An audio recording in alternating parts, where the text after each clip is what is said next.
एक फ़िल्म आती है, उसमें बच्चे से मतलब एक सवाल किया जाता है कि जो पृथ्वी है, जिसमें हम रह रहे हैं, वो अ, अंतरिक्ष में किस बल पर टिकी हुई है? वैज्ञानिकों के मत के अनुसार वो गुरुत्वाकर्षण बल पर टिकी हुई है, ठीक है? लेकिन एक बच्चे का जवाब आता है कि जो हमारी पृथ्वी है, वो शेषनाग के ऊपर मतलब रखी हुई है।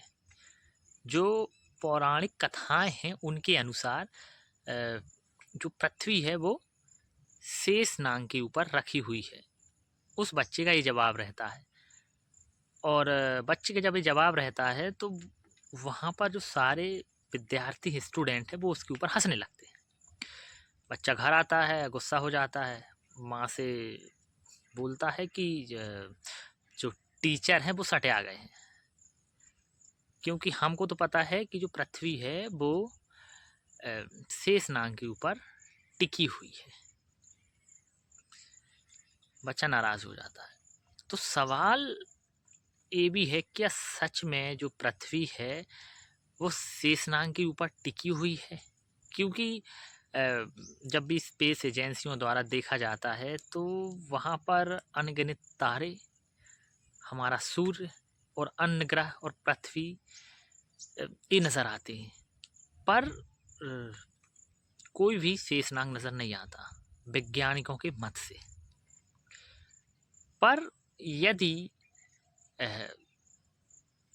उस हिसाब से देखा जाए, जो हम जिस आकाशगंगा में रह रहे हैं वो आकाशगंगा सर्पिला आकार की है।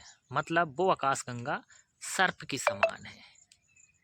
और ना जाने इस ब्रह्मांड में न जाने कितनी अरबों खरबों आकाशगंगाएं हैं जिसकी खोज वैज्ञानिक नहीं कर पाए। वैज्ञानिक का तो मतलब ये भी मानना था, बीच में ये सवाल भी उठा था कि जो हिरणाक्ष राक्षस है उसने पृथ्वी को किस पानी में डुबो दिया था, जबकि जो सागर है, महासागर है, वो तो पृथ्वी के अंदर ही है, तो भैया कहाँ डुबा दिया था? पर जब वैज्ञानिकों ने खोजा कि कुछ प्रकाश वर्ष की दूरी में एक ऐसा मतलब पानी का सोर्स है जहाँ पर ऐसी हजारों पृथ्वियाँ हैं जो उस पानी के अंदर समा सकती हैं। तो वैज्ञानिकों को ये बात भी समझ में आई कि जो हमारी पौराणिक कथाओं में लिखा हुआ है वो सत्य है, पर वहाँ तक विज्ञान का पहुँच पाना इतना आसान नहीं है। मतलब वहाँ जो वैज्ञानिक हैं वहाँ पर पहुँचने के लिए न जाने उनको कितना समय लग जाएगा। यदि आकाशगंगा सर्पिला आकार की है मतलब सर्प के समान है, शेषनाग के समान है। और पृथ्वी जो है यदि सर्पिलाकार है और यदि शेषनाग के अगर सेंटर पॉइंट की बात की जाए तो एक क्या बोलते हैं, राई के दाने के समान प्रतीत होती है उस आकाशगंगा के सामने। तो इस चीज़ को नहीं झुठलाया जा सकता उस चीज़ को समझने के लिए, क्योंकि जो शेष है जो कि कभी ना खत्म होगा ना जिसका कोई अंत होगा, वो शेष है। शेष प्लस नाग, शेष नाग, ना उसका अंत होना है ना प्रारंभ होना है, जो कि ब्रह्मांड में हमेशा से एक ऊर्जा के रूप में बना हुआ। वैज्ञानिक भी यदि खोज करते हैं तो उनको ये पता नहीं चलता कि ये कौन सी ऊर्जा है और ये कौन सी वो ऊर्जा है जो इसको चला रही है। तो उस चीज़ को भी हम नहीं झुठला सकते कि जो पृथ्वी है वो शेषनाग के ऊपर है।